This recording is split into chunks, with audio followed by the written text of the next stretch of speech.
Hey guy, I have a quick encouragement.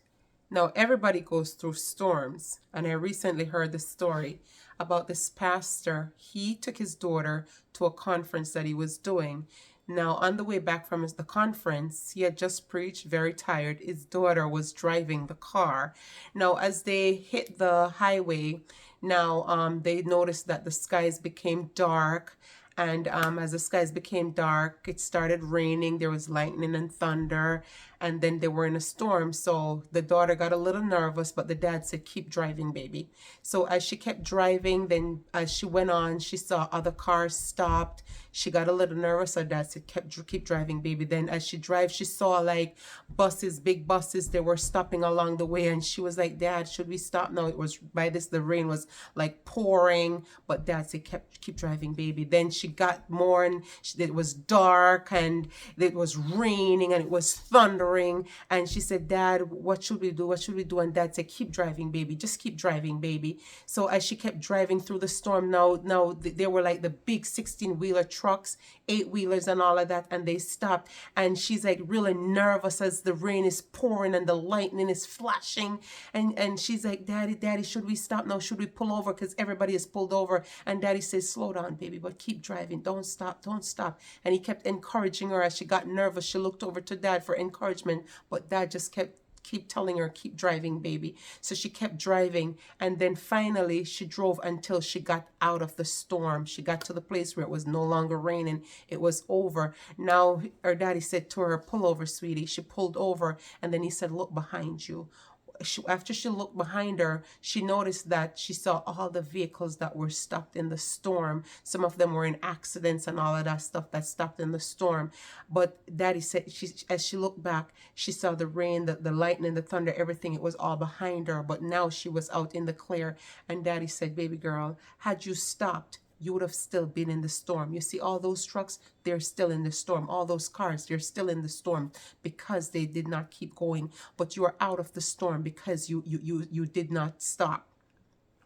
The lesson, the moral of this story is that when you're going through your storms, do not stop. Keep going through the storm. That father is a representation of Jesus. He's right beside you, and he's saying, "My child, keep going through the storm." And as I meditated on this story, I had this revelation, and the revelation was, now we all say, we sing these songs in our Christian faith, "We shall rest in the eye of the storm." Now in a storm, the storm has three phases.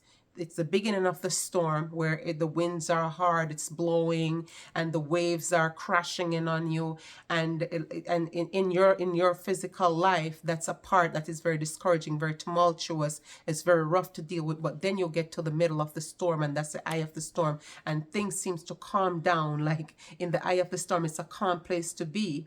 Don't ask me how, but I'm telling you, get to that place, you get through, and you get to the eye, and somehow the wind ceases and everything ceases. But I'm going to tell you something. You cannot stay in the eye of the storm. You rest in the eye of the storm, because the storm is not over. You are not out of the storm. If you decide to stay in the eye of the storm, then guess what? You'll never be out of the storm. You have to go forward. Now, after you rest in the eye of the storm, you have to continue your journey through the storm in order to be out of the storm. So now you're going to have to go back to the wind. You're going to have to go back to the waves. You're going to have to go back to the lightning. You're going to have to go back to the thunder. You're going to have to go back to the turmoil in order to be out of the storm. So when you think of your storm, remember there are three ways. There's the beginning of the storm, very rough, tumultuous. That's the beginning of your problem. Then there's the middle part where God seems to give you some rest. He gives you rest from your enemies on every side, and things seems to settle down a little bit more. But remember, it's not over. There is still the eye of there's still the back end of the storm. So now as you get out of the eye and you go back in the storm, because the storm has to pass. The storm cannot stay. You cannot live in the storm. So as you go to the end of the storm, you go right back. It's almost like going back to square one. Now you're at the tail of the storm. And at the tail of the storm, it's even worse sometimes than at the beginning. Sometimes it's slow down, but sometimes it's even worse than at the beginning. Sometimes the beginning is the worst. Sometimes the end is the beginning. But we always know that we rest in the middle. But you cannot stay in the middle of the storm. You got to go through the storm. But I'm telling you, as you go through the storm and you look back, You will see all the damages, but you're out, and you're out safe. And all those who decided to stop, to stay in the storm, the troubles will never leave their lives. The afflictions will never leave their lives. They will never be set free. So it's important that we keep going, baby. That's what Jesus is saying to you. Keep going, my child. Keep going. The storms will not last forever. The difficulties will not last forever. This too shall pass. Whatever you're going through, it will pass. It has to pass, because that's what God says. So my word of advice to you is, as you go through the storm, as you go through the waves of life, keep going, my child. Keep going, baby. Keep going, because these storms, they will not last.